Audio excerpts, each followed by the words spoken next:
السلام عليكم ورحمة الله وبركاته.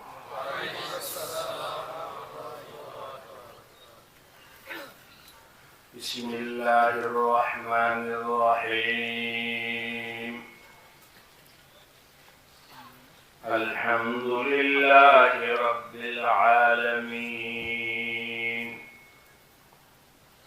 والعاقبة للمتقين، والصلاة والسلام على سيد الأنبياء والمرسلين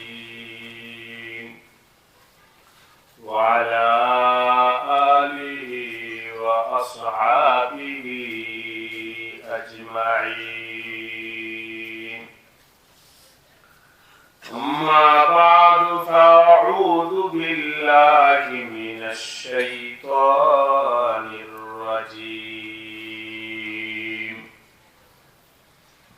بسم الله الرحمن الرحيم.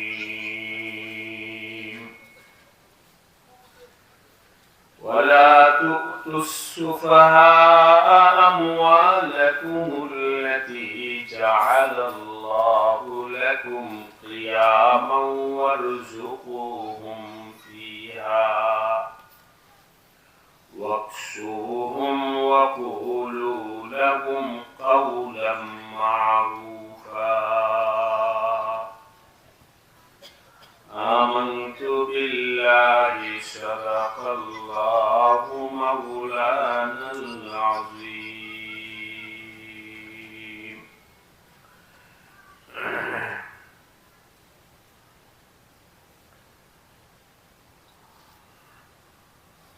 Munshiganj Madani complex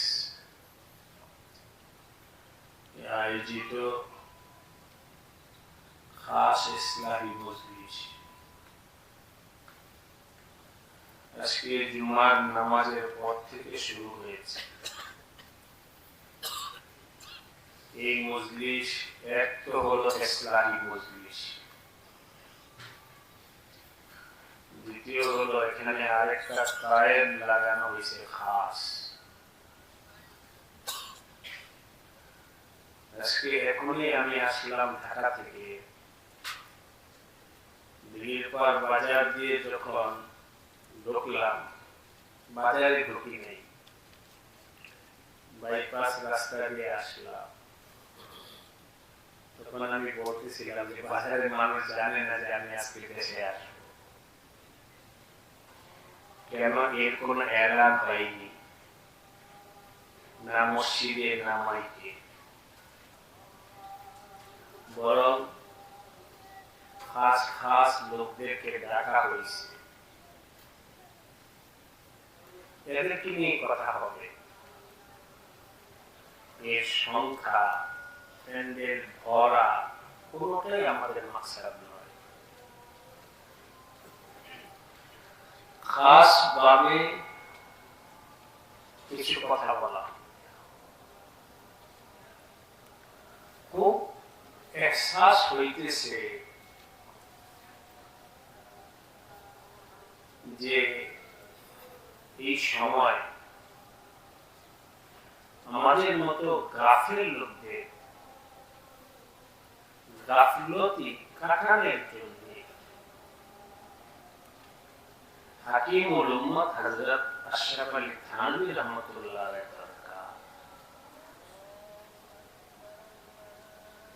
বিভিন্ন ভাবে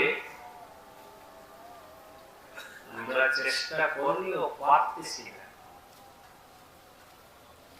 আমি আমার কথাই বলবো, ইসলাম বলতে যাকে বুঝায়, যে ইসলামের জন্য আমরা বায়াত হইছি বা যেই জন্য বায়াত হওয়ার দরকার, কেন আমি বায়াত হব এটাও আমরা বুঝি না। বায়াত হওয়ার পরে কি করার দরকার সেটাও আমরা বুঝি না। বুঝি না সেটা তো আছেই, বরং বুঝি না যে সেই এহসাসটাও নাই। বায়াত বর্তমানে একটা রসুম হয়ে গেছে, হই হুল্লোড়, রং তামাশা, স্লোগান, এসবকে আমরা ইসলাহ নাম দিয়ে দিচ্ছি।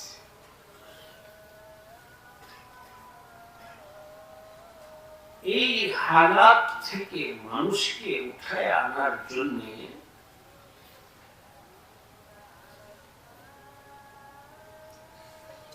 হযরত হাকিমুল উম্মাহ থানভী রাহমাতুল্লাহ আলাইহির দরকার। হযরত থানভী রাহমাতুল্লাহ আলাইহির ইসলাহটা এমন ছিল, একজন হযরত থানভী রাহমাতুল্লাহ আলাইহির কাছে গেছে, সে যায়া সালামটা কিভাবে দিছে হযরত, এটার জন্য গ্রেফট করতে, কিভাবে সালাম দেয়, সালাম দেওয়ার সলিকা আসে নাই, হযরত ধরতে বসে, বসার তরিকা যদি हजरत पसंद ना हुई तो दौड़ते इस तरह बैठा करते हैं, বসার তরিকা সলিকা আসে, বসার আদব আসে, কথার আদব আসে। এরকম প্রত্যেকটা নকল হরকত হযরত ধরতেন ইসলামের জন্য, গ্রেফট করতেন।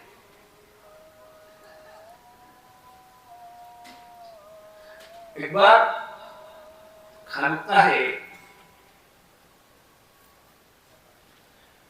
যদিও কোথাও লেখা নাই, কিন্তু যতটুকু হযরত থানভী আলাইহির রহমাত মালফুজাত মাকতুবাত পড়া আল্লাহ পাক তৌফিক দিয়েছে, এবং থানাবন খানকা যেটা দেখে আসছে, এর থেকে একটা আন্দাজ থেকে আমি বলি, হযরত থানা ভবনে থাকতেন, বাসা খানকার পাশে ছিল, সালেকরা আসতে জিজ্ঞাসা করতেন কয়দিনের জন্য আসছে, বলে আমি আপনার কাছে 10 দিন থাকার জন্য আসছি। আচ্ছা থাকো, যাও তুমি তোমার আমল করো, মন্দিরে থেকে নীরবে আমল করতে থাকো, কোন একটা সময় আমি তোমাকে দায়িত্ব বুঝাবো, আমি যখন মনে হয় তখন দায়িত্ব বুঝাবো, যাও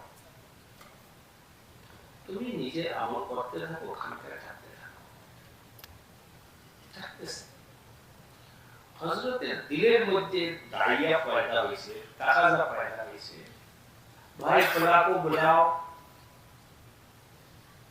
ডাকাইছে, যাকে ডাকাইছে সেই আসছে, তার হালাত শুনছে, ইসলাহ করছে, ফের রাখো যাও, বাস ওই 10 দিনের জন্য আসছে, তো 10 দিন হয়ে থাকতো।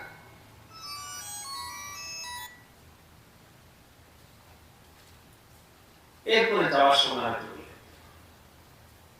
এই 10 দিনের মধ্যে হযরত কিন্তু ডাকছেন একবারই, তাহলে এই লোকটা 10 দিন এখানে কেন রইল,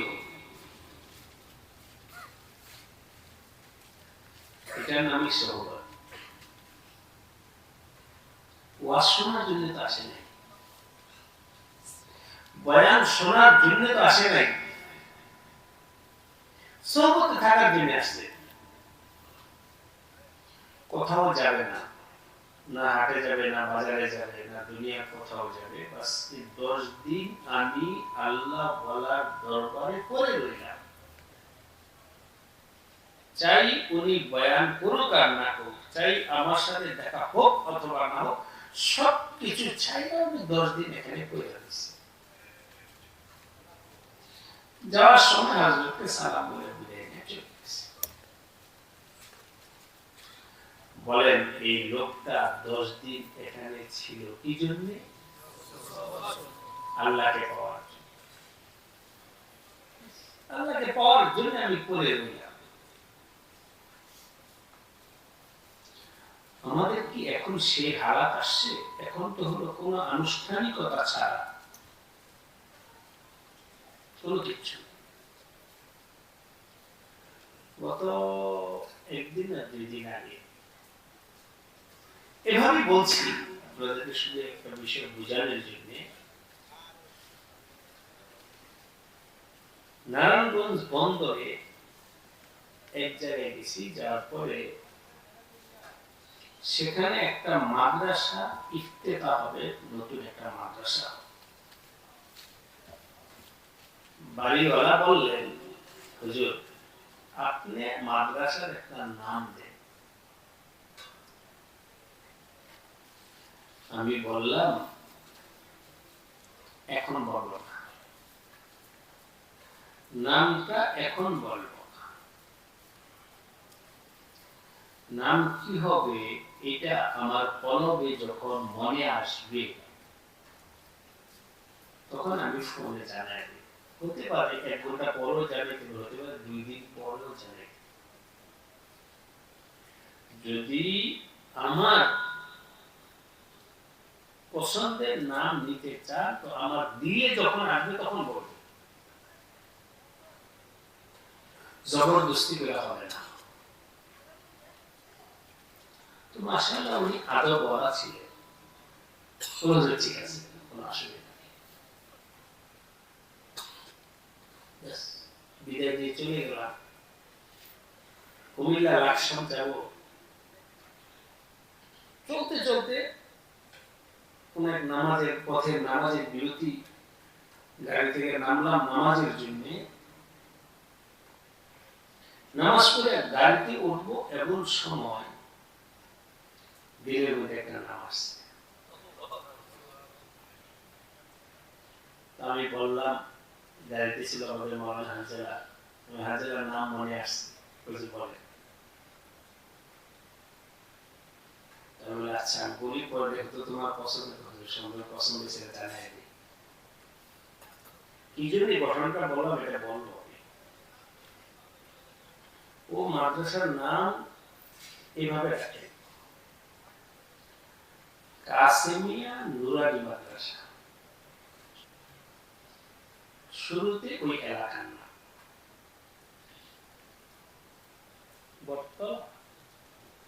বটতলা কাসেমিয়া নুরানি মাদ্রাসা। মাওলানা হানজালা হুজুর পছন্দ হয়েছে না, তুমি আগে 2 বার রটো জপো, এরপরে লোকে বলে দেখো তো মিলছে কিনা। হ্যাঁ মিলছে। এই ঘটনাটা বলার উদ্দেশ্য হলো জবরদস্তি দ্বারা ইসলাহ হবে না। ইসলাহের জন্য সময় লাগবে, কুরবানি লাগবে, দিল লাগবে, মুজাহাদা লাগবে।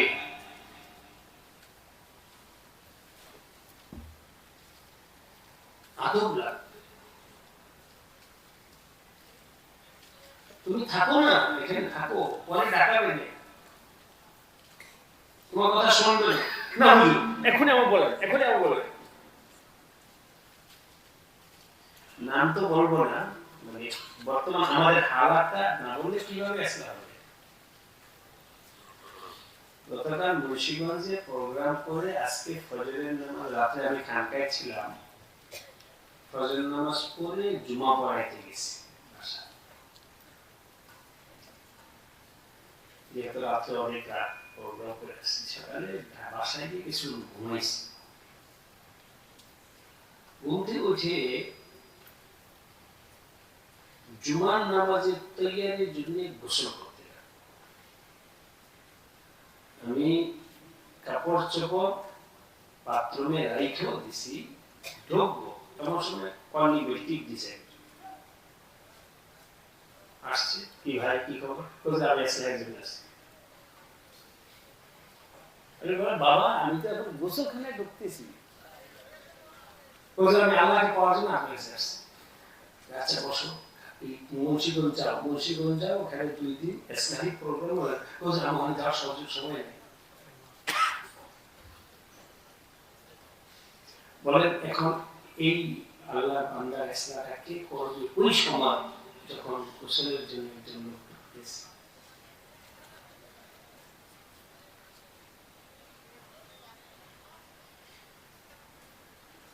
এই জন্য বলছি যে আমাদের ইসলাহের জন্য খাস মজলিস এই যে আপনারা ফারেক হয়ে চলে আসছে আল্লাহ আমাদের সবাইকে আকাবিদের কিছু নমুনা বাস্তবায়ন করার তৌফিক দান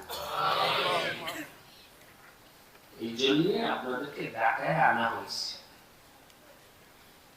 পোস্টারি মাইকিং করে নয় যে যতটুকু সময় দিতে পারে 2 নম্বর কথা আজকে যে প্রোগ্রাম হবে এটা আমাদের তো গত ইসলাহি জোরেই ঘোষণা করে দেওয়া হয়েছে ওই সময় আমাদের মাদ্রাসার বেফাক পরীক্ষা ছিল 21 থেকে সব বিবেচনা করে এই তারিখ আমার ডায়েরিতে লেখা হয়েছে হঠাৎ করে নির্বাচনী কারণে আমাদের মুরব্বীরা বেফাকের পরীক্ষাটা আগে আনছে আলহামদুলিল্লাহ যারা কাছাকাছি আছে সবাই জানেন আমরা কোনো কাজেই মশলা ছাড়া কথা ছাড়া করি না বাট করে করলাম এরকম না সবাই আদব বুঝে আমরা বসছি নেগেটিভ পজিটিভ এই সময় বেফাকের পরীক্ষা চলা অবস্থায় আমাদের ইসলাহি জোর হলে অনেক ওলামা আছেন যারা বেফাকের দায়িত্বশীল তারা তো আসতে পারে আচ্ছা অন্য কখন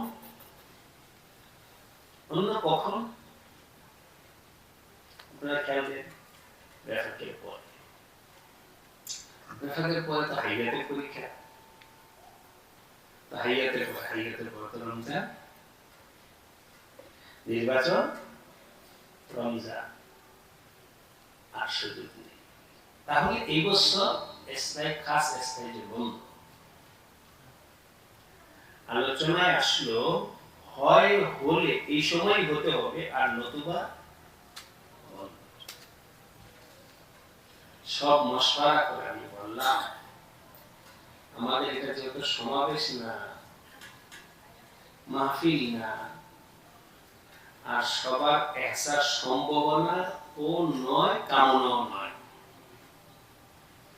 দুনিয়াতে অনেক কাজ চলবে অনেক আমল চলবে অনেক মেহনত চলবে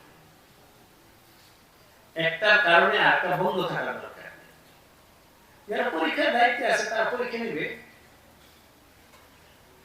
সব আলেমরা কি পরীক্ষার দায়িত্বে যাদের সুযোগ আছে তারা এখানে হয়ে যাবে আমল বন্ধ করা যাবে না এই সব প্রেক্ষাপট নিয়ে আলহামদুলিল্লাহ আমাদের এখানে মজলিস এই মজলিসে নিজামুল আওকাত কিভাবে মজলিসটা পরিচালিত হবে 3 দিন এটা লিখে দেওয়া আছে আপনারা পড়বেন পুরাদের বয়ানের কোনো জায়গায় নেই বয়ান নেই এক ভাই এসে বললেন হুজুর আমি আপনার ইসলামী মজলিসে যাইতে চাই আপনি আসেন অসুবিধা নেই হুজুর আমাকে একটু বয়ানের সুযোগ দিয়ে এটা তো বয়ানের মাহফিল আপনি না বলেন ইসলামী মজলিস ওয়াজ মাহফিল হলে না আপনার বয়ানের সুযোগ দিতে এটা তো ওয়াজ মাহফিল না আমি অনেক বড় বড় মজলিসে বয়ান করে অল্প একটু সময় দিই আমার তো ওয়াজই না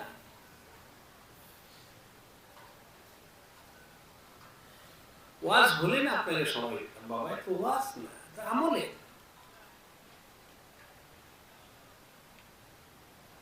আমাদের এখানে এখন তালিম চলছে ইসলাহি তাসাউফে। তালিমের পর এশার নামাজ হবে, এশার নামাজের পর কি আমল আছে? ফিকরি মুজাকারা হবে আপসে, দুইজন তিনজন, যে আমি যে বায়াত হয়েছি, বায়াত হওয়ার আগে আমার ঈমান আমলি হালাত কেমন ছিল, বায়াত হওয়ার পর আমার আমলি হালাত, ঈমানি হালাত এগুলো কি পরিবর্তন আসছে। তুমি বলো ভাই, তোমারটা বলো, আমারটা আমি বলি, তোমারটা তুমি বলো, দুইজনে আদান প্রদান। এখন এই আদান প্রদানের পর দেখা গেল যে মাশাআল্লাহ অমুক ভাই বায়াত হওয়ার পরে তার অনেক পরিবর্তন হইল, আমার তো সেই পরিবর্তন হয় নাই। তখন আমার ভিতরে অনুশোচনা আসবে, আপনার দ্বারায় আমি উপকৃত হব, আমার দ্বারায় আপনি উপকৃত হবে। চিন্তার জগৎ বিকশিত হবে। এই জন্য এশার নামাজের পর মুজাকারা, আলোচনা একেবারে বিলকুল ফারেক হয়ে, এখানে আলোচনার মধ্যে কোন গীবত শিকায়ত হতে পারে না, আলোচনার মধ্যে মোবাইল চলবে না। সবার আগেই বলা হয়েছে স্মার্ট মোবাইল বন্ধ। আমার মোবাইল খুব জরুরি, তাহলে আপনার এখানে আসার দরকার নেই, কারণ এখানে তো এমন না যে আপনার আসতেই হবে। তাহলে আমার একটা প্রশিক্ষণ যে আমি কিছু আমার মালুফকে ছাড়তে পারি কিনা, ছাড়তে পারি কিনা, আমার অভ্যাস যেটা ওটাকে আমি ছাড়তে পারি কিনা, আমার মালুফ জিনিসটা ছাড়ার তরবিয়ত, আমার যার প্রতি আকর্ষণ আছে ওটা ছাড়ার তরবিয়ত। সুতরাং কোন মোবাইল, বড় মোবাইল ব্যবহার হবে না এই খাস মজলিসে।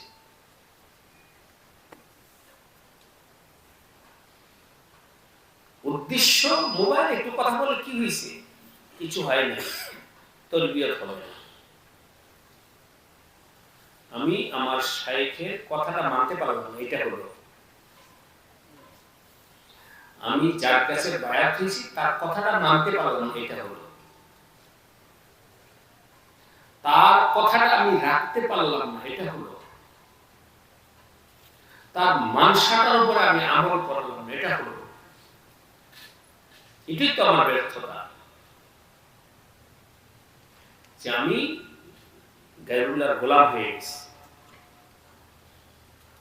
আমি গায়ের পূজারী হয়ে গেছি।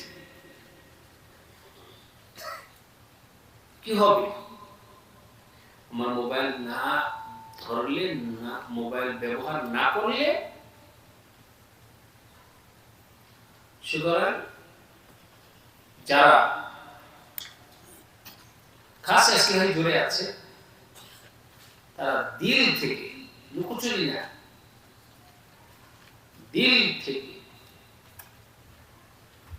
বড় মোবাইল ব্যবহার 2 দিনের জন্য বন্ধ। রাজি আছি? ইনশাআল্লাহ। বড় মোবাইল ধরব না 2 দিন, 2 দিন শুরু। আজকে শুক্রবার, আগামীকাল শনিবার, এরপর রবিবার দিন জোহরের সময় মুনাজাত হবে, 2 দিনও নয়। এই এতটুকু সময় মোবাইল ধরব না, বড় মোবাইল।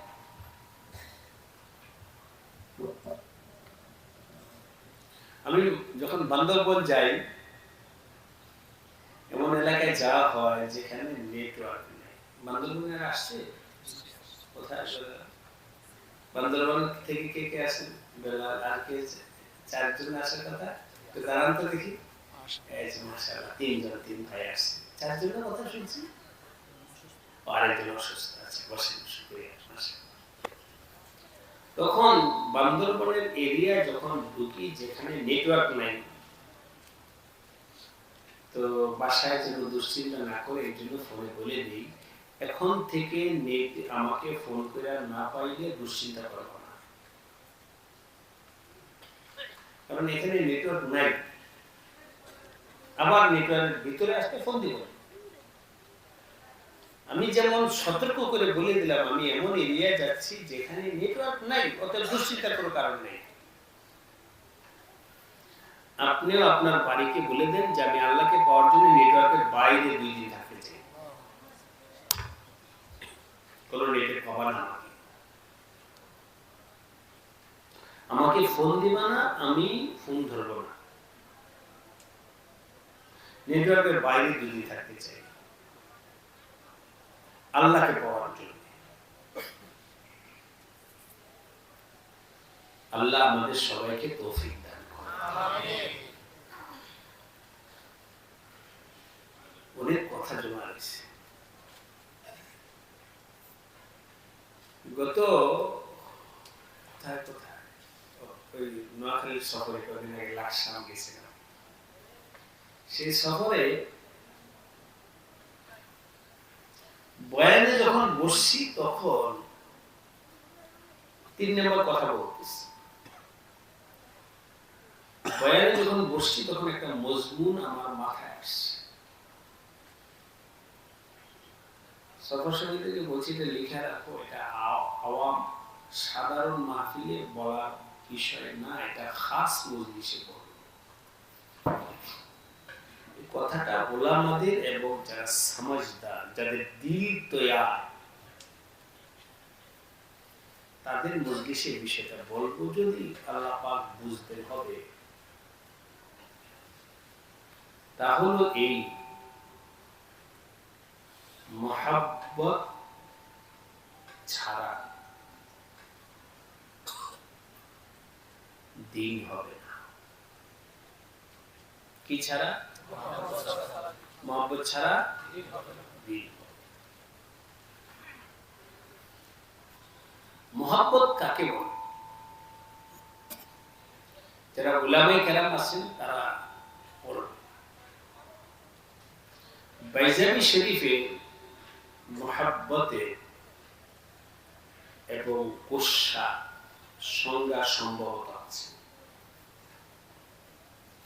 ওইটার ইবারত শব্দ ওই তাফসীরের কিতাবে যেমনই হোক না কেন, খোলাসা এটাই হবে, মহব্বত মানুষের কলবের একটা হালাতের নাম। মহব্বত মানুষের কলবের একটা হালাতের নাম। বরকতুল্লাহ আওয়াজ একটু কমায়।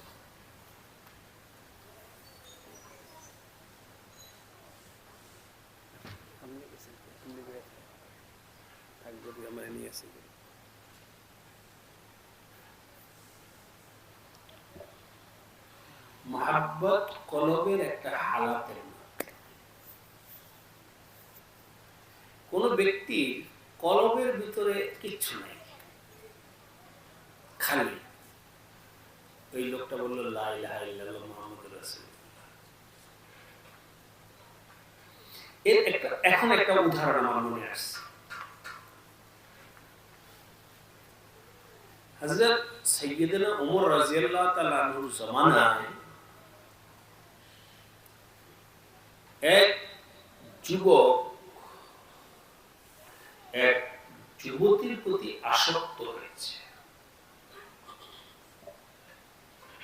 যুবক কোনোভাবেই এই যুবতীর পিছ ছাড়তেছে না। মেয়েটা অনেকটা বিরক্ত। এই মেয়েটা চাচ্ছে যে ছেলেটা আমাকে ভুলে যাক। কিভাবে ভুলাইতে পারে?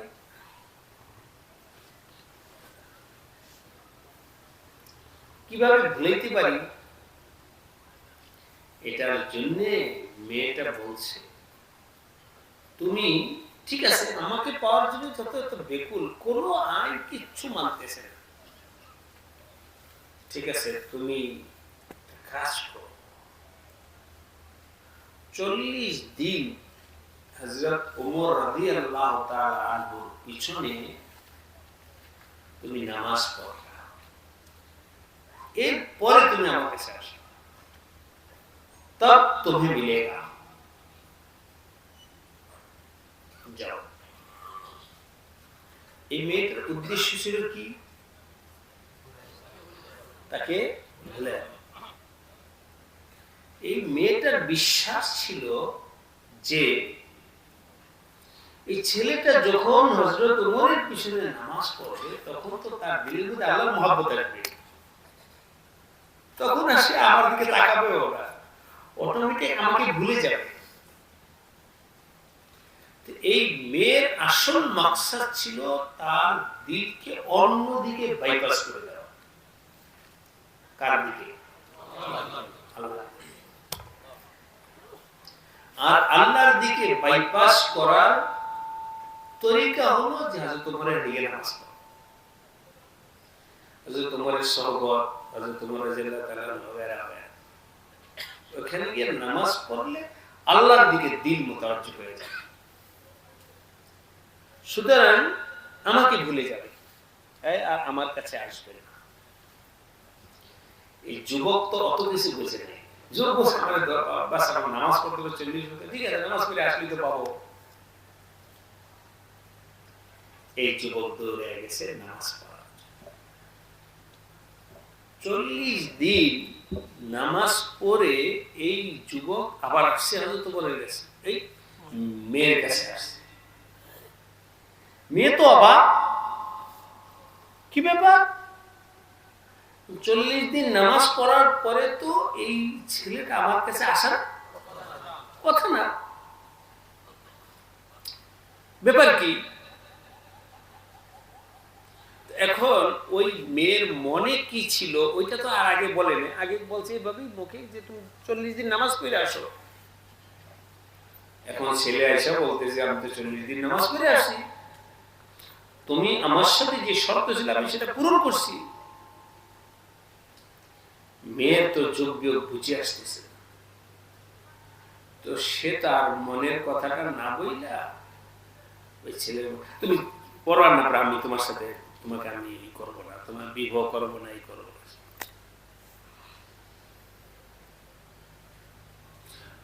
ওই খুলে আর কথাটা বললো না। ছেলেটা বলে আমিও বুঝছি যে তুমি আমাকে তাড়ানোর জন্য কৌশল বানাইছো। ও আবার মহব্বতের বিষয়টা বুঝে নেয়। আমি বুঝছি যে তুমি আমার কাছে বিবাহ বসবে না, এই জন্য আমি ওমরের পিছনে নামাজ পড়ছি ঠিকই, কয়দিন? 40 দিন, কিন্তু ওযু করে নামাজ পড়িনি। এবার বলেন তার নামাজটা কি দিল থেকে ছিল? কিসের ছিল? দেখাও। খানা, এটাকে উর্দুতে বলে খানা পুরা করনা। রুটিনটা ঠিক রাখলো, রুটিনটা ঠিক রাখলো, আসল নামাজ হোক অথবা না হোক। আমি তো হাজিরা দিয়ে দিয়া, আমি হাজিরাটা তো দিছি। বলেন তো এই ছেলেটার ইসলাম কেন হলো না? দিলের মধ্যে হালাত পয়দা, নামাজ হলো না, দিলের মধ্যে আল্লাহ কথা কিছুই নেই। বলে বলো লা ইলাহা ইল্লাল্লাহ। কি ও জানে না লা ইলাহা কি অর্থ, এটা কি মিনিস রাখে কিছুই জানে না।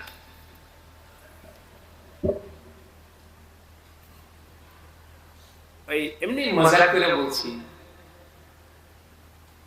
তাদেরকে বোঝানোর জন্য, মহব্বতের বিষয়টা বোঝানোর জন্য। আমাদের হযরত ফেদায়ে মিল্লাত রাহমাতুল্লাহ আলাইহি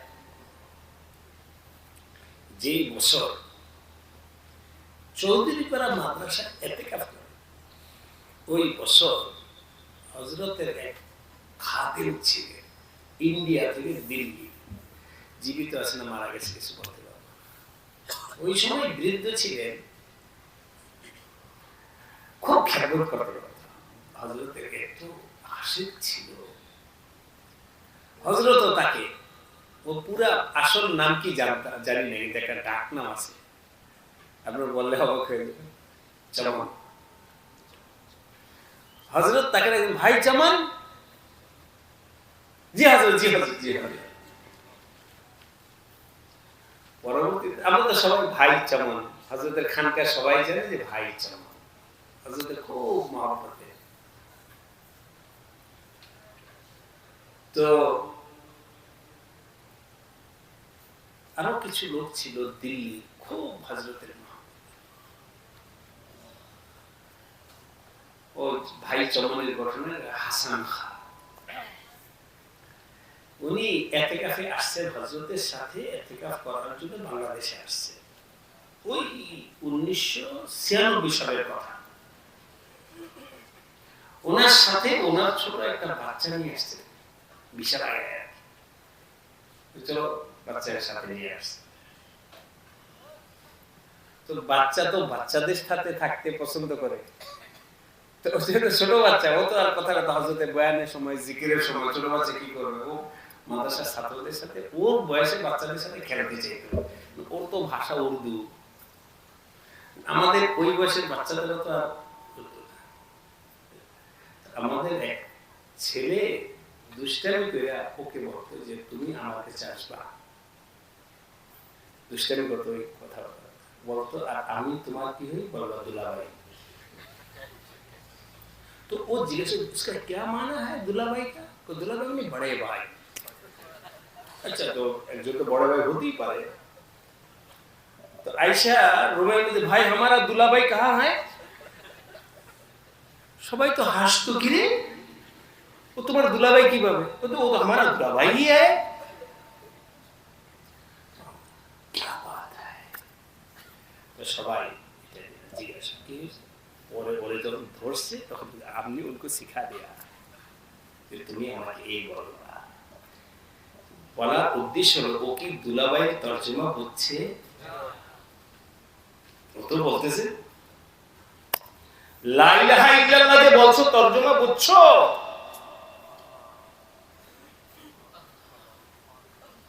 লা ইলাহা ইল্লাল্লাহ মানে কি?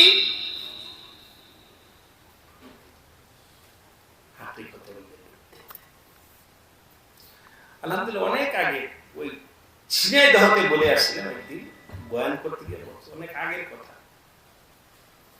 আমার নবীজি যখন দাওয়াত দিছেন উম্মতকে, কালিমার দাওয়াত, বলো লা ইলাহা ইল্লাল্লাহ,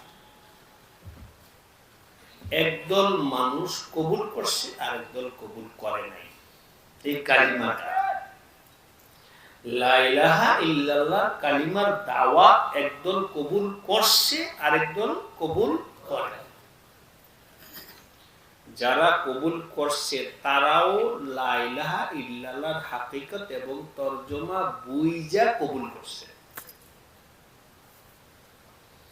আর যারা কবুল করে নাই তারাও বুঝাই কবুল করে নাই। আপনি কি কথাটা বুঝতে পারছেন? একদল বলছে লা ইলাহা ইল্লাল্লাহ, নবীজি বলছেন বলো লা ইলাহা ইল্লাল্লাহ, ও বুঝেই লা ইলাহা ইল্লাল্লাহ বলছে, আর একজনের কাছে তার নাম লা ইলাহা ইল্লাল্লাহ বলবো না। কেন বলছে? ও বুঝছে লা ইলাহা ইল্লাল্লাহ মানে কি। লা ইলাহা ইল্লাল্লাহ আমি বললাম মানে হলো আমার জিন্দেগি, আমার কলবের মধ্যে যত গায়রুল্লাহ আছে, মূর্তি আছে, দেবদেবী আছে, এই আছে, সব কিছু আমি ছেড়ে দিলাম। আমি তো সব ছাড়তে পারবো না, সুতরাং আমি কেন বলবো? এই জন্য বলে আপনারা কি কথাটা বুঝতে পারছেন? ও বুঝছে লা ইলাহা ইল্লাল্লাহ মানে কি। এটা বললাম মানে হলো এক জায়গায় আমি আটকায় গেলাম, আমার জিন্দেগি রশি দিয়ে বাইরে ফেললাম।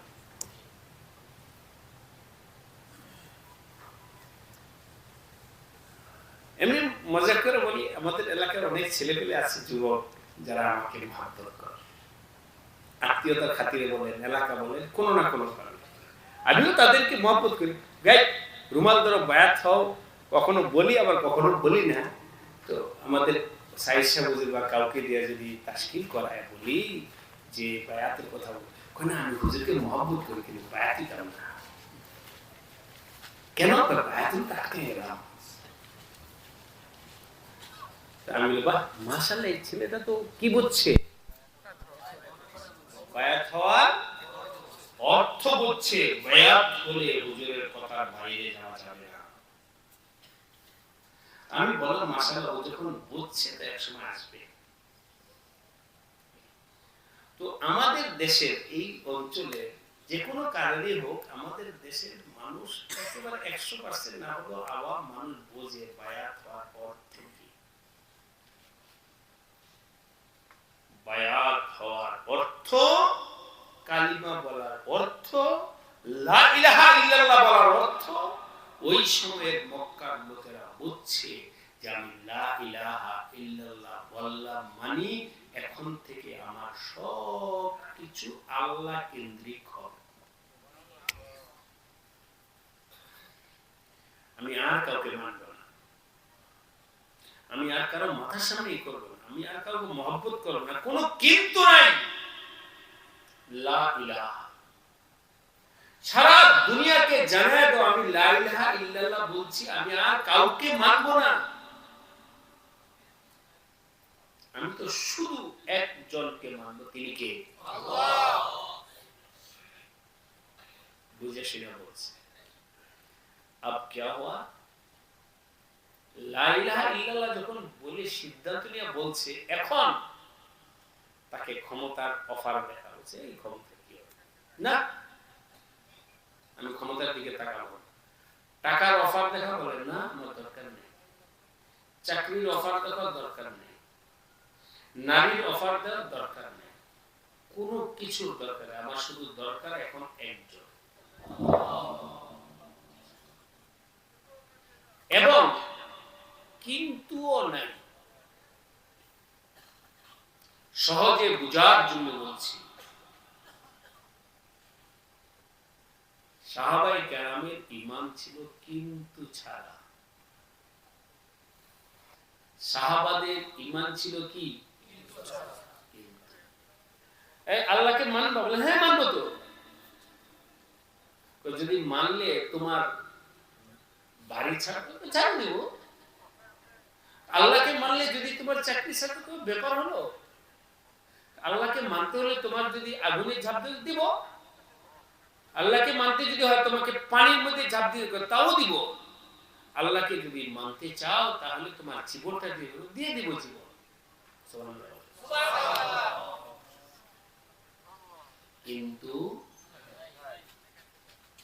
হুজুর আমি তো মানতে, এই বাবা তোমরা কারা, এই ছোটরা কেন আসবে এখানে? এখানে ভলান্টিয়ার বলছিলাম জীবনটা দিয়ে দিতে হবে। অসুবিধা নেই, দিব, জীবন দিয়ে দিব, কোনো সমস্যা নাই। আর আমাদের ঈমান কি? হুজুর আমার ইচ্ছা ছিল কিন্তু আমার বাবা অনুমতি দেয় নাই। তাহলে আমার ইচ্ছা ছিল আল্লাহকে মানার, কিন্তু আছে কি নাই? কিন্তু আছে। আমাদের মানাটা কি আছে? কিন্তু আছে। আমার তো ইচ্ছা ছিল লা ইলাহা ইল্লাল্লাহ বলা, কিন্তু আমার মা অনুমতি দেয়। আমার তো মানা ছিল আল্লাহকে ই করার, কিন্তু আমার চাকরি আছে। আমার তো ইচ্ছা ছিল কিন্তু আমার ছেলে মেয়ে আছে। আমার তো ইচ্ছা ছিল কিন্তু আমাদের হযরত শাহ হাকিম আখতার সাহেব রাহমাতুল্লাহ খুব সুন্দর বলেছে, तेरी रज़ा जिसको हर तरफ से पेश नजर है। আমার আল্লাহকে যে পাইতে চায় तेरी रजा जिसको हर तरफ से पेश नजर है अल्लाह की जगह बस उसकी ज़बां पर ना अगर है ना मगर तार मुख দিয়ে কোনোদিন আগার মাগার আসবে না সে কখনো ওজর খালি করে ওজর নাই আশিকের জবানে কখনো ওজর আসবে না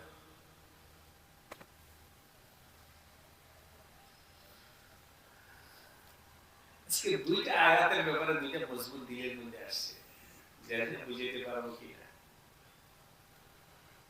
এক হলো ফাতালাক্কা আদম মির রাব্বিহি এজন্য মাওলানা জুবাইরকে কাছে বসে আয়াত বললে বের করে দিল ফাতালাক্কা আদম মির রাব্বিহি কালিমাতিন হযরত আদম আলাইহিস সালাম আল্লাহর পক্ষ থেকে কিছু কালিমা পাইলে তাহলে কালিমাগুলো দিবেন কে আল্লাহ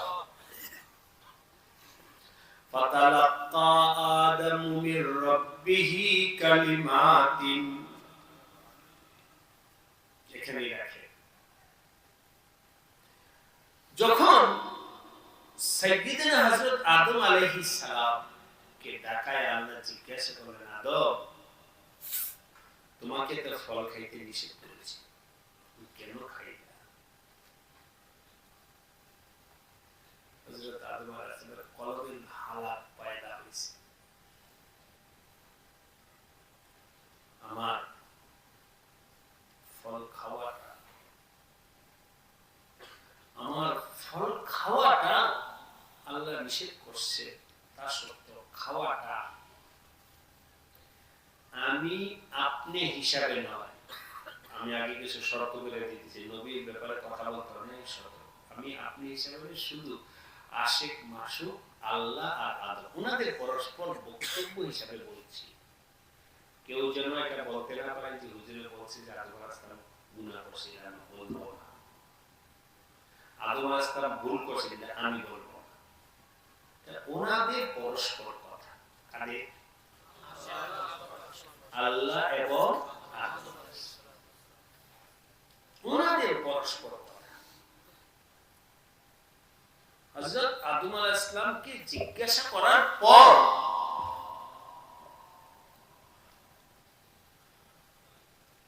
আমাদের এমনি বলছি আপনাদেরকে কিন্তু শুধু হিসেবে বাসায় মাদানী মঞ্জিলে এখানে কোনো মাইক দেওয়া হয়েছে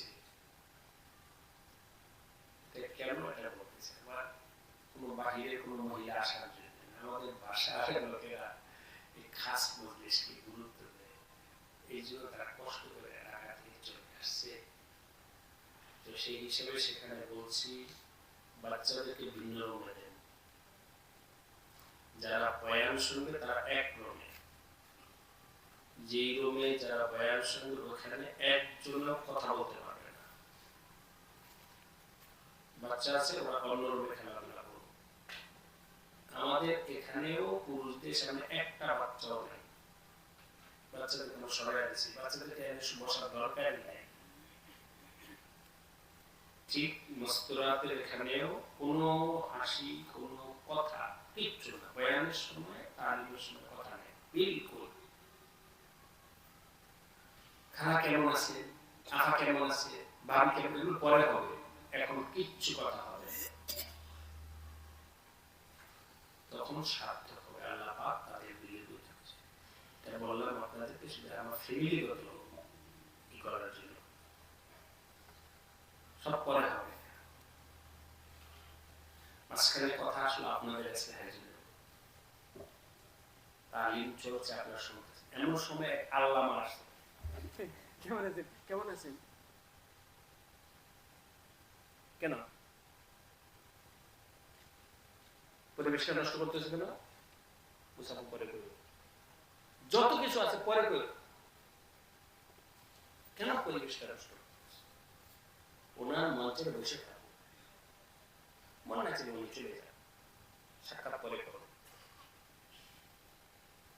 আমি তো এখানে একটা আমল করতেছি, মনে থাকবে? এটা আদব নয়। আমি চেষ্টা করি কোথাও গেলে মজলিসে উঠি না, বয়ানের মাঝখানে খোঁজা আপনি স্টেজে চলে যাবেন, উনি বয়ান করতে উনি শেষ করুন, ওনার বয়ান শেষ হবে, আমার সময় আমি, কারণ আগে যদি আমি যাই মজলিসে যদি আমি যাব না। আচ্ছা কেউ আসে সেটা তার, কিন্তু আমরা যারা আছি তারা তো একজনের কথা সবাই মনে থাকবে যে আসবে তার দিকে তাকাবো না কথার দিকে। হ্যাঁ উনি বড় হতে পারে, মুসাফা করব, দোয়া নিব, সব ঠিক আছে, কখন ঠিক আছে, একটু যদি নির্দিশ না মহাব্বত সব করে। কোন কথা থেকে আসতেছিল? আদমু, আল্লাহ জিজ্ঞাসা করলেন, এই মিয়া কেন ফল খাইলা? তখন হযরত আদম আসমান থেকে পড়ে গেছে, সমস্যা হয়ে গেছে, ওজর খাই করেন না, আমি অন্যায় করছি নাকি, অমুক করছি নাকি, তমুক করছি নাকি, এই সমস্ত হালাত ছিল কার? আর সাইয়্যিদিনা আদম আলাইহিস সালামের অনুশোচনা চূড়ান্ত মাকামে পৌঁছে গেছে। বলে গেলাম জিজ্ঞাসা করতেই হযরত আদম আলাইহিস সালাম অনুশোচনার চূড়ান্ত মাকামে পৌঁছে গেছে। এটা হলো কলবের হালাত। এটা হলো কি? কার কলবের হালাত?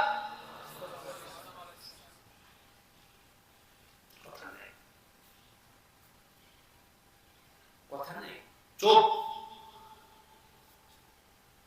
আল্লাহ পাক সাইয়্যিদিনা আদম আলাইহিস সালামের এই হালাত দেখে, কলবের হালাত দেখে আল্লাহ আদম আলাইহিস সালামের কাছে বললেন, তুমি আচ্ছা ঠিক আছে রব্বানা যালামনা বলো। একটু বলেন রব্বানা যালামনা, তরজমা না, এই কালিমাটা কার? মজমুন না, শব্দটা, কালিমাটা কার? আল্লাহ। বলতেছেন কার পক্ষ হয়ে? আদম আলাইহিস সালাম। মানে হলো আল্লাহ এত লজ্জিত হয়ে গেল, আচ্ছা তুমি এটা বলো, আমি তোমার মাফ করে দেব। এই মুফাসসিরিনে কেরাম বলছেন ফাতালাক্কা আদামু মির রাব্বিহি, আদম পেয়েছেন তার রবের পক্ষ থেকে বিকালিমাতি, কিছু কালিমা। এক তাফসীর অনুযায়ী সেই কালিমার দ্বারা উদ্দেশ্য হলো কি? রব্বানা। তাহলে বলেন তো আদম আলাইহিস সালাম এই কালিমাগুলো পাইলেন কার থেকে? আল্লাহ থেকে। কালিমাগুলো দিবেন কে? আল্লাহ। কাকে দিছে? কেন দিছে? তার কলবের হালাতের উপরে। তুমি এটা বলো, আমি মাফ করে দেব। ঠিক ভাই দোস্ত, আমাদের কলবের হালাত যদি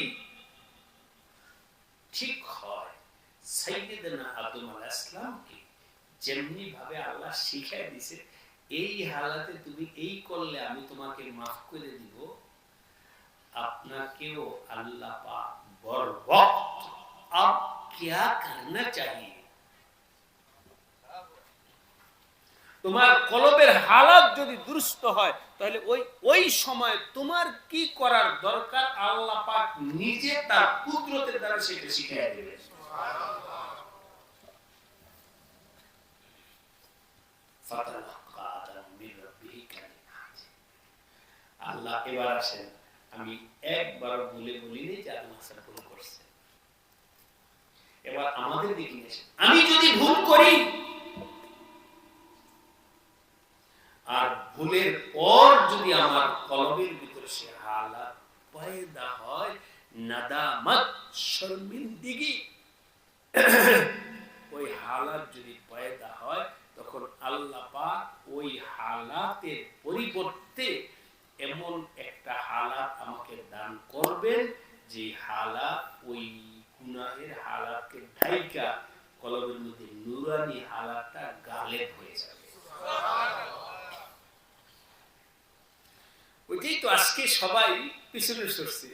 আল্লামা রুমি রহমতুল্লাহ কালেরা বগজারে মরদে হালে শৌ পেশে মরদে কামেলে পামালে শৌ। একজন বুজুর্গ ছিলেন আল্লাহওয়ালা, হযরত শামসুদ্দিন তিবরিজি রহমাতুল্লাহ।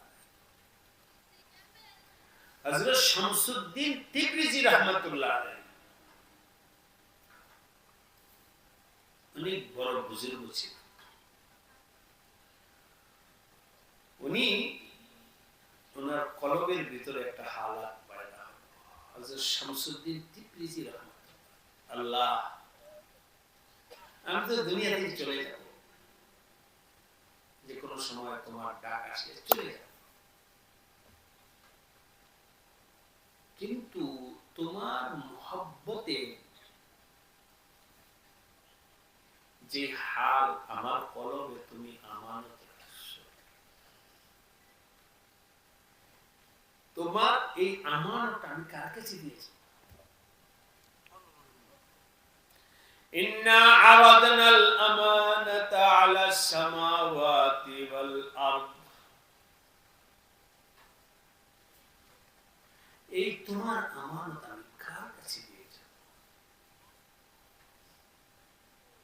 হে আল্লাহ, তুমি আমাকে একটা পাত্র দাও, তুমি আমাকে একটা পাত্র দাও, যার কাছে তোমার মুহাব্বতে এই আমানত দিয়ে যাবো, একটা পাত্র দাও। ও মালিক,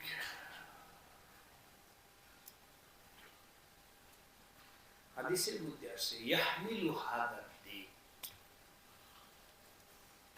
মিন কুল্লি খালাফিন উদুলহু, আল্লাহর দ্বীনের আমানত আল্লাহ কারো মাথার উপরে রাখছে। উনি যখন চলে যাবেন দুনিয়া থেকে, তখন ওইটা আরেকজনের কাছে রেখে যাবেন বা আরেকজন তার থেকে রেখে, এভাবে চলতে চলতে দিন কিয়ামত পর্যন্ত যাবে। হযরত শামসুদ্দিন তিবরিজি রহমাতুল্লাহ আলাইহি আল্লাহর কাছে বলেন, আল্লাহ এই নিয়ামত, এই আমানত আমি কার কাছে রেখে দেব? তুমি আমাকে একটা পাত্র দাও। দোয়া করছেন কে? হযরত শামসুদ্দিন। দরকার, লোক দরকার। এখানে এতটুকু মনে রেখে পরবর্তী আবার এখানে আসবে। আমাদের নবী আলাইহিস সালাম আল্লাহর দ্বীনকে আগে বাড়ানোর জন্য একবার দোয়া করেন, আল্লাহুম্মা আইদ বিআহাদি উমরাইন আইদুল ইসলাম। হে আল্লাহ, তুমি ইসলামটাকে মজবুত করার জন্য আমার সামনে দুইজন লোক আছে, দুইজনের যে কোনো একজন লোককে আমার সহযোগী বানায়া দাও। একজন হলো হয় ওমর ইবনুল খাত্তাব, আর একজন হলো আবুল হিকাম ইবনে হিশাম, যাকে আবু জাহাল। এই দুইজনের যে কোনো একজনকে আমার সহযোগী বানায়। কারণ দিনই কাজ করতে গেলে লোকের দরকার, একা তো করা যাবে না। দিনই কাজ করতে গেলে কি দরকার? এই জন্যে নবী আলাইহিস সালাম পর্যন্ত এই দুইজন এর একজনকে আল্লাহ তুমি মুসলমান বানায় দাও। আল্লাহ পাক সেই দোয়া কবুল করছেন কার মাধ্যমে? হযরত উমর। তাহলে সেই হিসেবে আপনাদেরকে বোঝানোর জন্য বলছি, ওমর তালেব ছিলেন না নবী তালেব ছিলেন? আপাতত বলে নবী নবী তালেব ছিলেন, ওমর মাতলুব ছিলেন। আল্লাহ পাক যখন ফয়সালা করছেন তখন আল্লাহ পাক বাতাসকে আবার ঘুরিয়ে দিয়েছে। এখন তালেব কে বলে? এই সবাই খেয়াল করে ঘুমায়েন না, খাস মুভি ঘুমায়েন না, কেউ যদি ঘুমাচ্ছেন নাড়াচাড়া হয়ে গেছে। প্রথম তালেব ছিলেন কে? নবীজি, আল্লাহর দ্বীনের জন্য। পরবর্তীতে আল্লাহ ফয়সালা হওয়ার পর তালেব বানাইছেন আল্লাহ কাকে?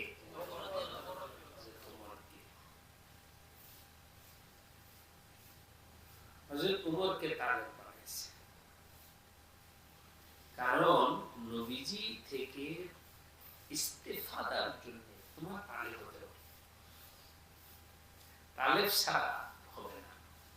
আল্লাহ পাক এই জন্য হযরত উমরকে তালেব বানাইছে। আমাদের এই জায়গায় বলেন তো, শামসুদ্দিন তিবরিজি আর আল্লামা রুমি প্রথম অবস্থায় তালেব কে? শামসুদ্দিন। তবে একটু ফরক আছে, নবীজি তো একেবারে নাম তাইন করছে, এই দুইজনের একজন চাই। কিন্তু হযরত শামসুদ্দিন তিবরিজি কারো নাম বলে, আল্লাহ আমার লোক দরকার, তুমি লোক কারে দিবে তুমি জানো। আপাতত ধরেন শামসুদ্দিন তিবরিজি হলেন কি? তালেব, লোক চাই, যার কাছে আমি আল্লাহ আপনার দিনের মুহাব্বতের আমানতটা রাইখা যাব। আল্লাহ পাক শামসুদ্দিন তিবরিজি রহমাতুল্লাহ আলাইহি সেই দোয়াকে কবুল করছেন জালালউদ্দিন রুমির মাধ্যমে। জালালউদ্দিন রুমির মধ্যে বেচাইনি তৈরি হয়ে গেছে। কি হলো কেন যেন একটা শূন্যতা, কেন এত ইলম, এত ফখর, এত নাজ, এত বড় শাইখুল হাদিস, আল্লামা, কবি, সাহিত্যিক, পণ্ডিত, অনেক অ্যাওয়ার্ড আছে, অনেক পুরস্কার, অনেক জাতীয় ব্যক্তিত্ব, কিন্তু কেন যেন একটা শূন্যতা বিরাজ করতেছে। সেই শূন্যতা ইলমের শূন্যতা নয়, সেই শূন্যতা সনদের শূন্যতা নয়, সেই শূন্যতা হলো আমার আল্লাহর মুহাব্বতের শূন্যতা। সবকিছু থাইকেও কেন যেন খালি খালি মনে হচ্ছে। এই এহসাস দিছেন আল্লাহ। এই শূন্যতা যখন নিজের ভিতরে এহসাস করতেছেন, তখন আল্লাহ পাক হযরত শামসুদ্দিন তিবরিজির কাছে নিয়ে গেছে। কাকে? আল্লামা রুমি বায়াত হইতে গেছে।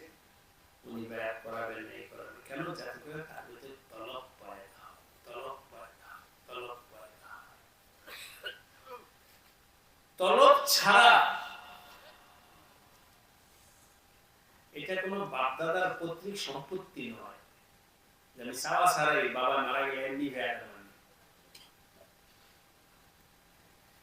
বাপদাদার পৈতৃক সম্পত্তি নয়। আল্লাহর মুহাব্বত মুজাহাদা ছাড়া, তলব ছাড়া, ত্যাগ ছাড়া, কুরবানি ছাড়া, রিয়াজত ছাড়া, বাস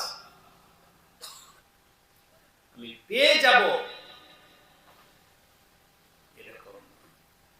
আল্লাহকে পাইতে হলে, আল্লাহর মহব্বত পাইতে হলে কি লাগবে? বলেন কি লাগবে? তলব লাগবে, তলব লাগবে, তলব লাগবে। আজকে আমাদের এই খাস ইসলামী জোর,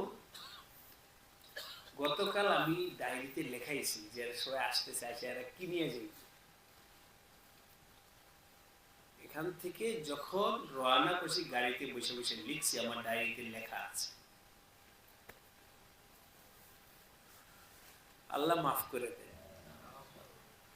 যেখানে কি লেখা, খিত্তা নম্বর 2।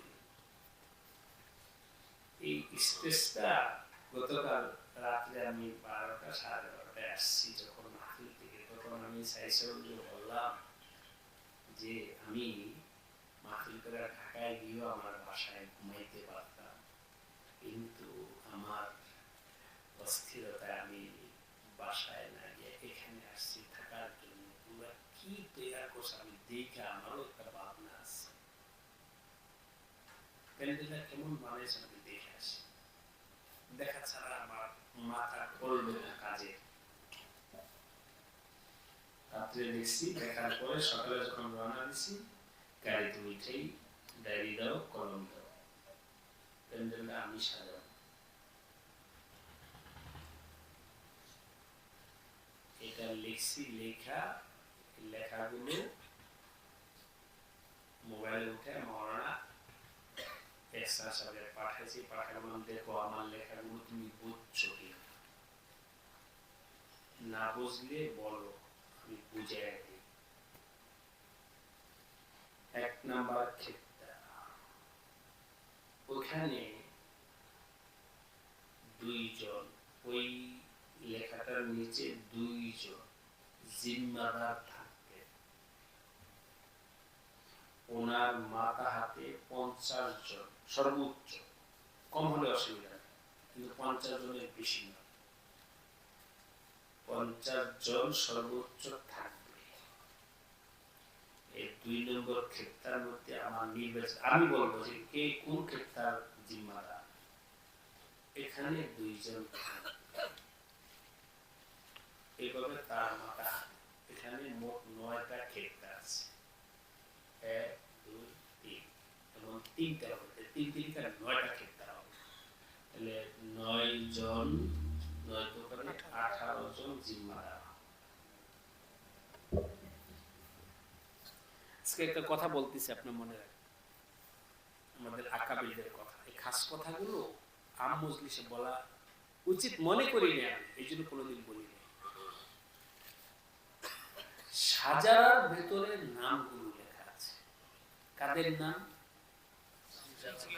আমাদের সিলসিলার আকাবিরদের নাম নিয়ে দোয়া করা, এটাও রুহানি তারাক্কির একটা সবব।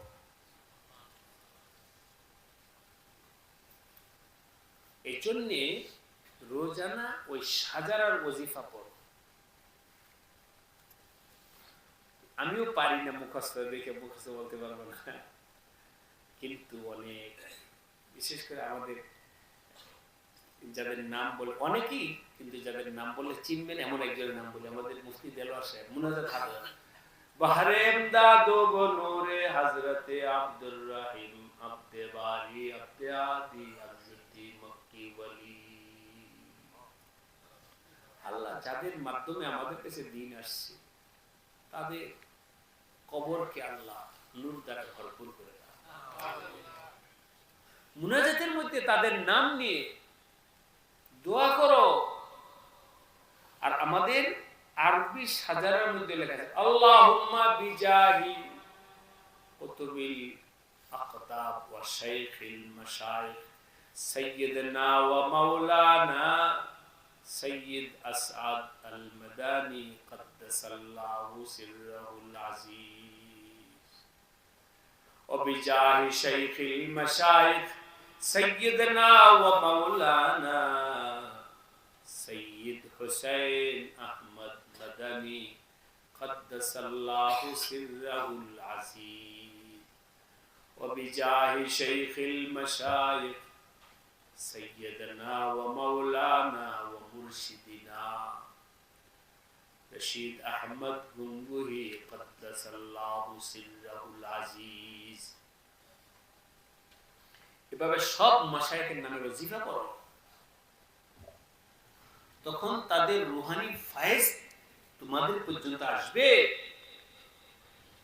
এটা শুধু দেখানোর জন্য না যে আমাদের সিলসিলা সনদওয়ালা, আরে সনদগুলো পড়ো।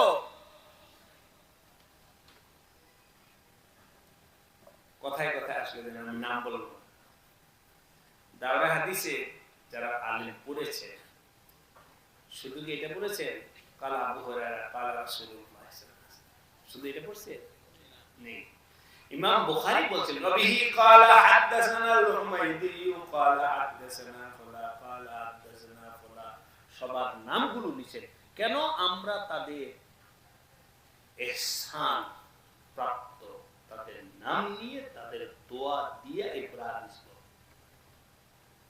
হাদিসের মধ্যে যেমন সনদগুলো উল্লেখ করে এরপরে হাদিস পড়ো, এখানেও সিলসিলার বুজুর্গদের নাম উল্লেখ করে দোয়া করে এরপরে তুমি জিকির শুরু করো।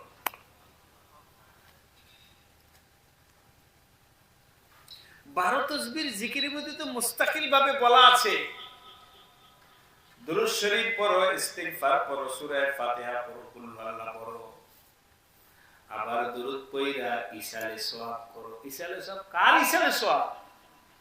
সিলসিলার মাশায়েখদের ইসালে সওয়াব করো। হে আল্লাহ, আমি যা পড়লাম এর দোয়ের বরকতের রহমতের সওয়াব হযরত নবী আলাইহিস সালাম থেকে নিয়ে আমার পর্যন্ত যত মাশায়েখদের মাধ্যমে আমার কাছে তোমার মহব্বত আসছে, দ্বীন আসছে, আল্লাহ সবার কবরে তুমি হাদিয়াগুলো পৌঁছায় দাও। বিশেষ করে আমার শায়েখ মুর্শিদ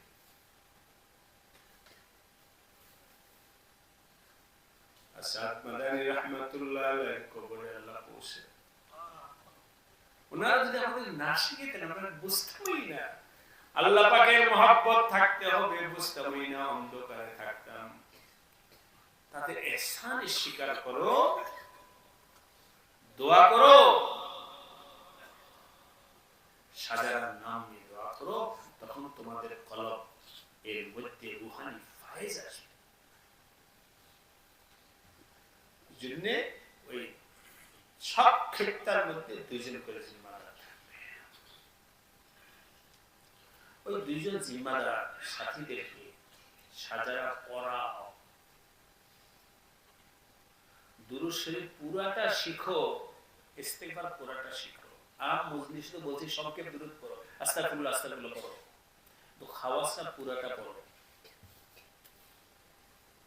আম মজলিসে বলেছি দুরূদ শরীফ সাল্লাল্লাহু আলাইহি ওয়াসাল্লাম পড়ো, খাওয়াসটা পুরাটা পড়ো, এখানে পুরাটা লেখা আছে। সব বুজুর্গদের নাম পড়ো, এরপরে পুরা দুরূদ পুরা ইস্তিগফারের মশক করো। আওয়াম আর খাওয়াসের মধ্যে আমলের মধ্যে তাবিজ আসবে। এই জিম্মাদাররা 50 জনকে নিয়ে মশক করবে জিকিরে, মেহনতে, ফিকিরে, সব কিছু নিয়ে। এই মজলিসটা অল্প সংখ্যক লোকদের মজলিস। আল্লাহ সবাইকে আমাদের সবাইকে জমে যাওয়ার তৌফিক দান করুন। হাল ওয়ালা হওয়ার চেষ্টা করি, রেওয়াজের দিকে। আর হাল হবে না হই হুল্লোড়, হাসি তামাশা, রং তামাশা। ওই দুইজন জিম্মাদার ওখানেই থাকবে, ওখানেই সাথীদেরকে নিয়ে খানা খাবে। পরস্পর কোনো গীবত, শিকায়ত, আলোচনা, হাসি মজার কিচ্ছু নাই। আর মোবাইল তো নাই, দেখি আমাদের ভিতরে তলব পয়দা হয় কি,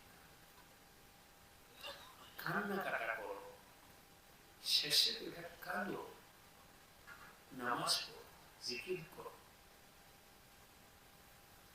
এর পাশাপাশি আমরা বলেছি যদিও নফল আমল, কিন্তু তারবিয়তের জন্য সবাই রোজা রাখে। আজকে রাত্রে সেহরি যাই হয় আল্লাহ যাবে বসে খায়া রোজা রাখো, রোজা রেখা আল্লাহ সে কান্না নফল রোজা রাখো, শেষে তাহাজ্জুদ কান্না জিকির আজকার নিজের ভিতরে হালাত পায় না, সব গাফলতি ইচ্ছা। আল্লাহ আমাদের সবাইকে খাস ভাবে আল্লাহকে পাওয়ার জন্য কান্না কাটি সব কিছু করার তৌফিক দান করে। আমলের সূচি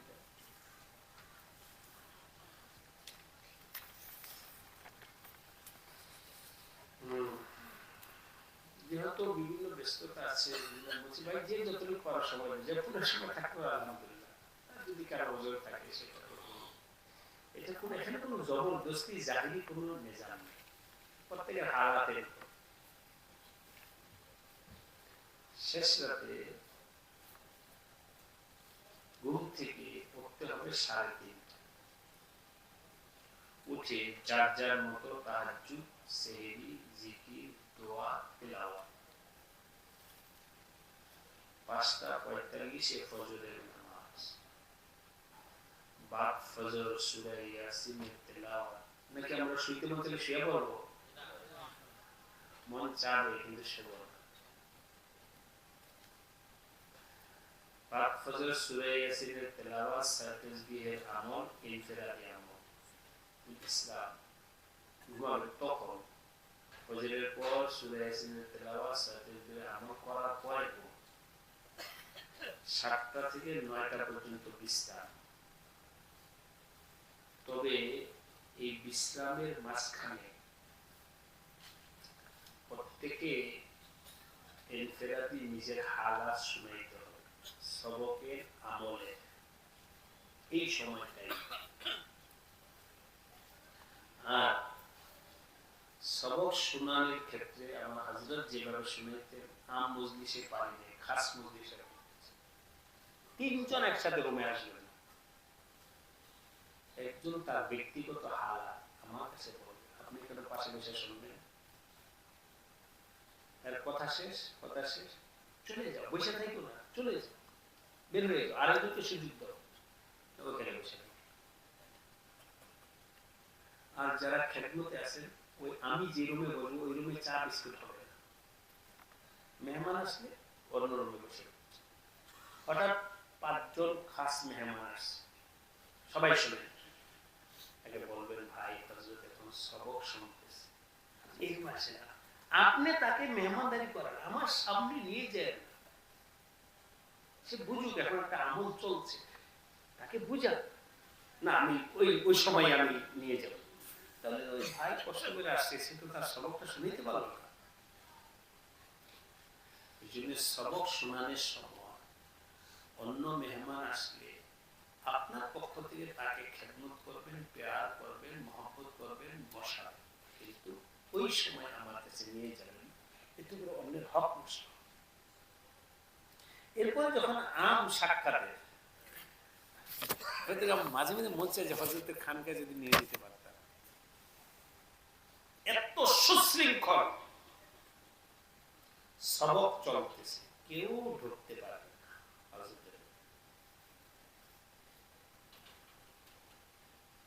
অনেকক্ষণ হয়েছে সবক শুনতেছে, ওই ভাই চলো হযরত বহুত লোক বাহার ইন্তজার করে মুসাফা কে লিয়ে। আচ্ছা ঠিক আছে, যারা সবক শুনেছে তাদেরকে ইন্তজার করতে, ওদেরকে আলাদা করো, আর যাও ভাই 10 মিনিট মুসাফা। হযরত কিচ্ছু বলেন, সির্ফ মুসাফা। আচ্ছা ঠিক আছে, দোয়া করেন, যাও, ঠিক আছে, দোয়া করেন।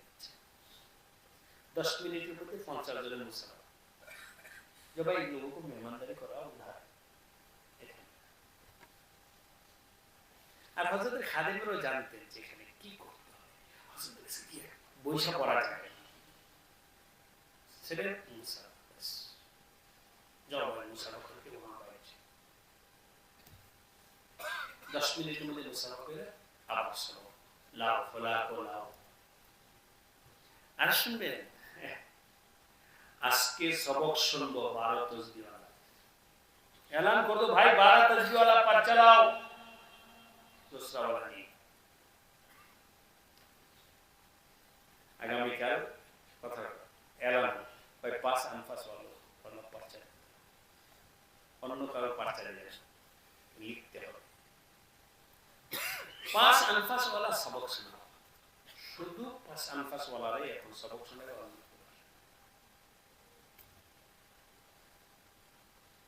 हटाओ एल भाई मुराकबा वालों मुलाकात करो, आ जाओ, तुम्हें बुलाया मुराकबा वाला, आ जाओ हाजिर। ये हलो खानका ही मेहनत, वाजिन नाम खानका, वाजिन नाम इस्लाही जो बयान नाम हुईगुल्लुरेर नाम ওই দেওবন্দি খানকায় গেল রমজান কিভাবে তাদের হযরত নিজাম বানায় গেছে, নিজামের বাইরে কোনো কাজ। তো এই সময় সবার সবক শুনে যাও, সকালে যারা বিশ্রাম করে পড়বে আর তাদের সবক শুনেছে 9টা থেকে 9:30 বসো, 9:30 থেকে 10টা পর্যন্ত নামাজের মশক, আলেমরাও মশক করতে হবে। বসা ঠিক নেই, রুকু ঠিক নেই, হাত বাঁধা ঠিক নেই, নামাজের মশক করতে হবে।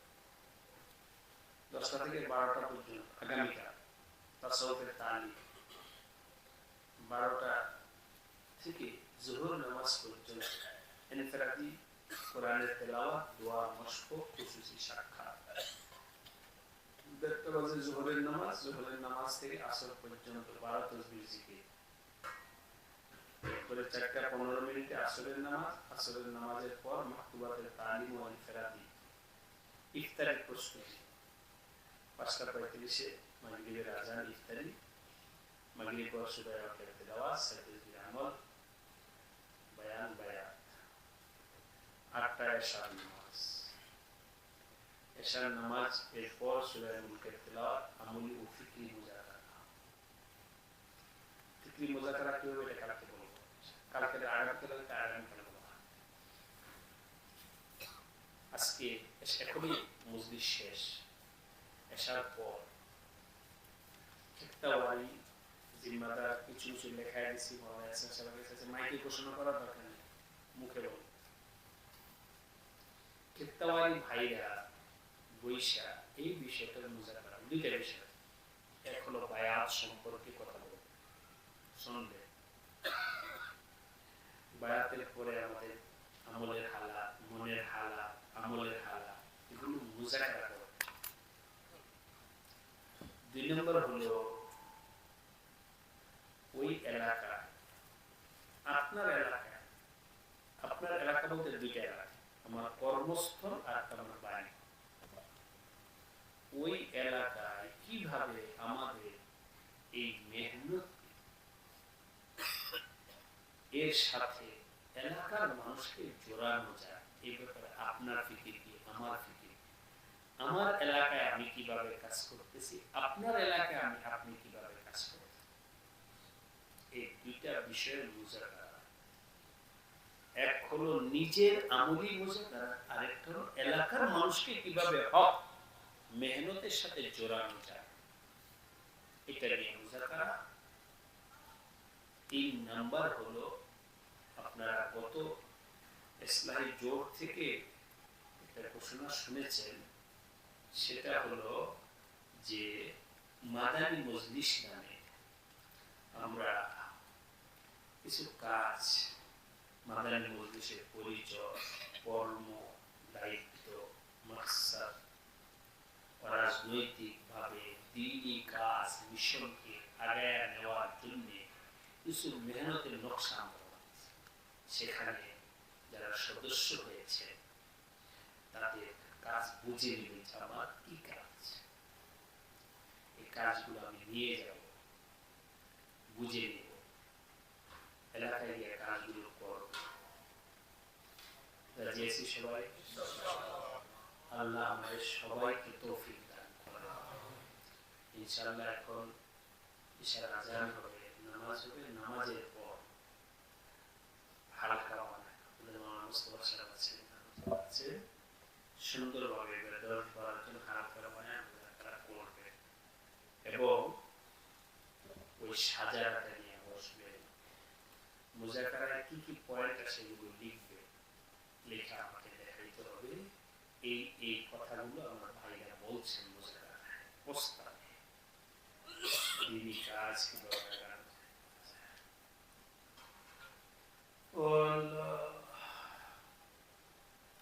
আপনারা কি বলছেন ফাতারাকা আদামু মির রাব্বিহি কালিমাতি, এই একটা আয়াত সম্পর্কে বলে ফেলছি কিছু।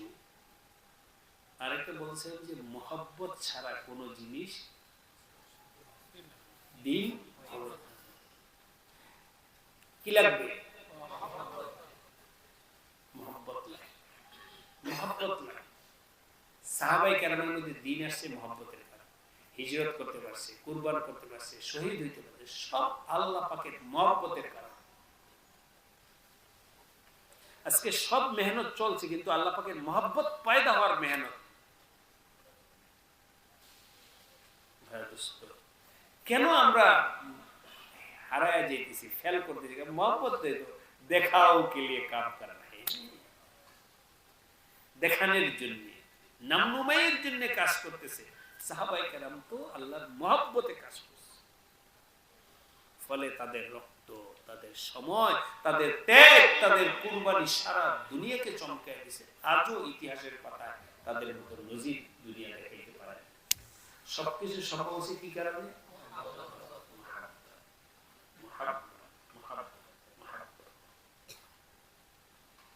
এই জন্য আল্লাহ বলেছেন আল্লাযীনা আমানু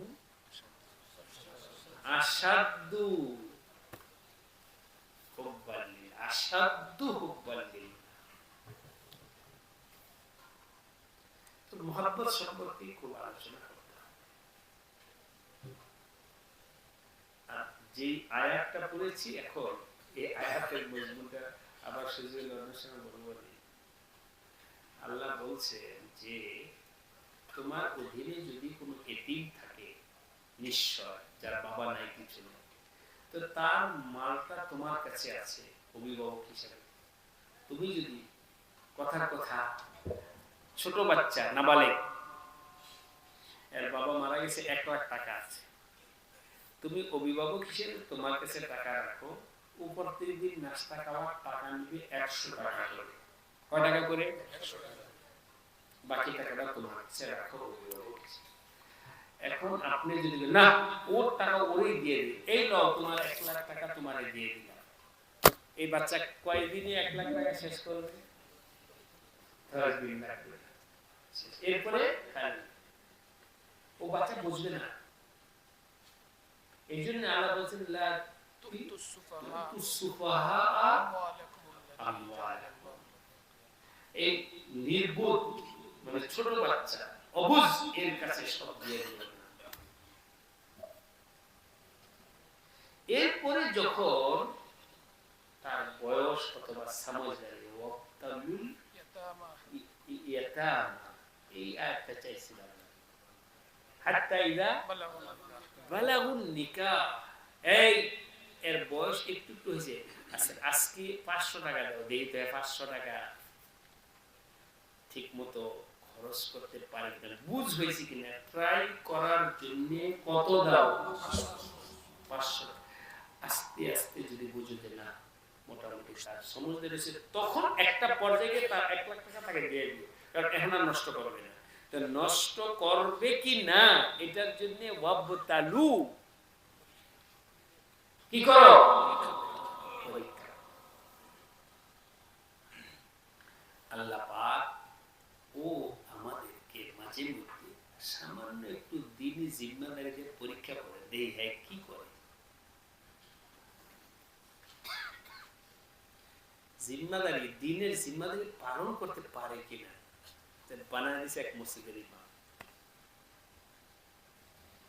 আর লাগায় দিছে মুসল্লি, হ্যাঁ পিছনে পিছনে চলে। हमसे कौन बड़ा है? পরীক্ষা কি? আল্লাহ পাক লাগায় দিছে একটু ওয়াজ ভালো করতে পারে, পিছনে বাবা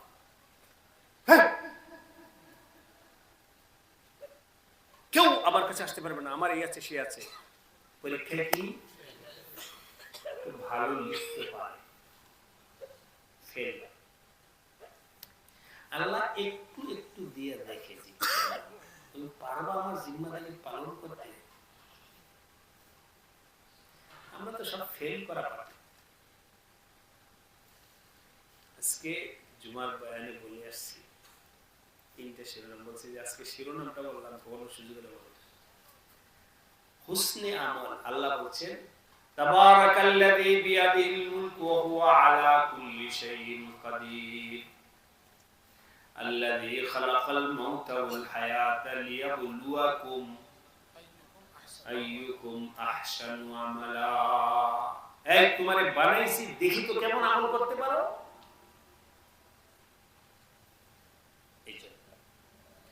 আহসান আমলের জন্য বলছি ভাইরা তিনটা কথা নিয়ে নেন আজকে।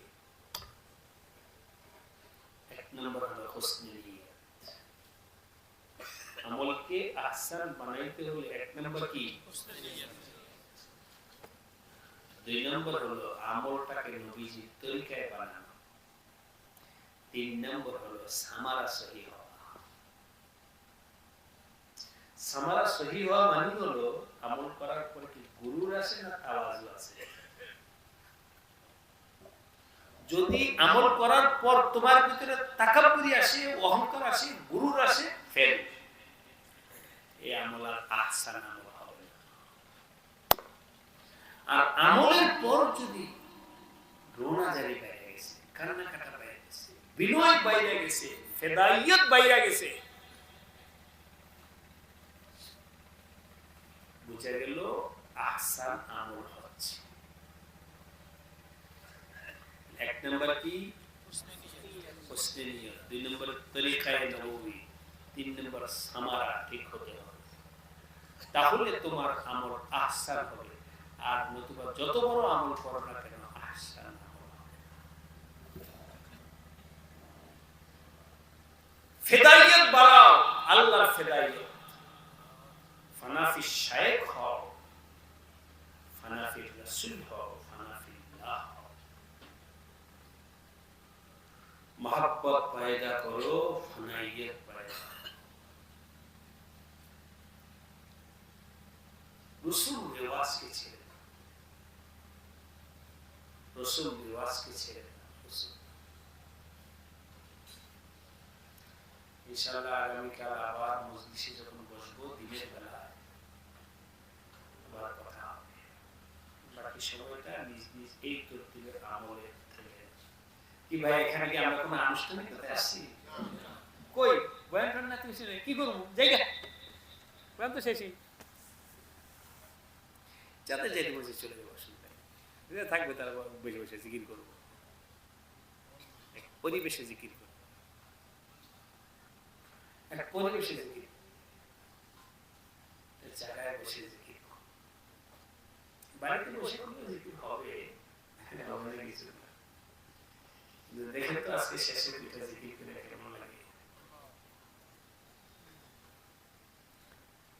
আমি এখন খুব এত ব্যস্ত কঠিন হালাত, এখন আমার চাইতে হবে বেশ দাও, আবার আসবো শেষ সাথে ইনশাআল্লাহ দেখা।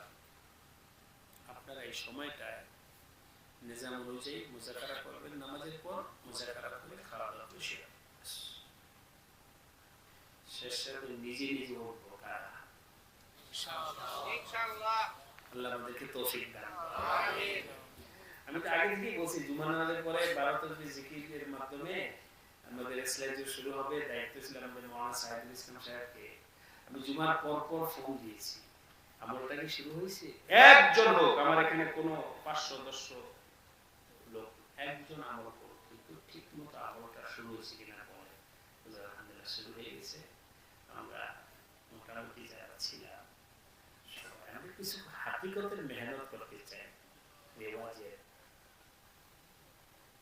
সংখ্যা ওই হুল্লুরের না। বললেন যে আমরা আলোচনা জিকির শুরু করার সময় একটা আলোচনা করছি যে আমরা যারা এখানে থাকবো তারা এই জায়গা হযরত যে নিজাম বানাইছে সব নিজামের আমল ক্ষেত্রে আমি তাকবীরুল্লাহর উপরে আমল করব। তাকবীরুল্লাহ মানে তাকবীরুল্লাহ নামাজ না, মানে নামাজের তাকবীরুল্লাহ যেটা আমলের ওই তাকবীরুল্লাহটা আমি থাকবো। ভাই বসেন বসেন, হুজুর চলে আসতেছে, কেন ডাকাডাকি কেন? কোনো ডাকাডাকি নেই।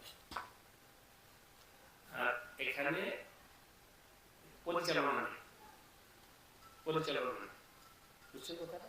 পরিচালনা ডাইরেক্ট আমল শুরু হয়েছে। এখন 37 জিকির হয়, ভাই সবাই বসে, কেউ ঘোরাফেরা করেন না, যার মন চাইলে বসবেন, যার মন চাইলে না বসবেন। কোনো ডাকাডাকি নেই, কোনো এলান নেই, কোনো ঘোষণা নেই, কোনো পরিচালনা নেই। আমলের সময় আমল হবে, আর পর থেকে জিম্মাদার হয়ে আমলে বসে। রাজি আছি ইনশাআল্লাহ। নতুবা যদি মাইকে চিল্লাচিল্লি করতো তাহলে খাস মজলিস কেন? আমার যদি ডাইকেই না বসাই দেয় তাহলে ভাই আমি কিসের জন্য আসি এখানে? আমি তো তৈরি হয়ে আসি এখানে। আপনারা আমার দিলের দরদটা বুঝার জন্য চেষ্টা করেন। আমি আমার জামিয়াতুল আসাদে বলছি, কোন ছাত্রকে বলবেন না যে তোমরা যাও, যার মন চায় সে যাবে, আর যার মন না চায় সে পড়বে। এখানে আসবে কথার কথা, ছাত্র বাবু উনি বলতে যাবো, মানে বাজারে যাবো, দরকার না, সংখ্যা বাড়ানোর দরকার নেই।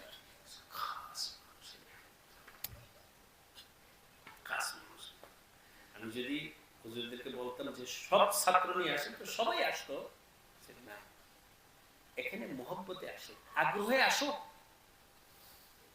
যার আগ্রহ আছে তারাই আসো, জবরদস্তি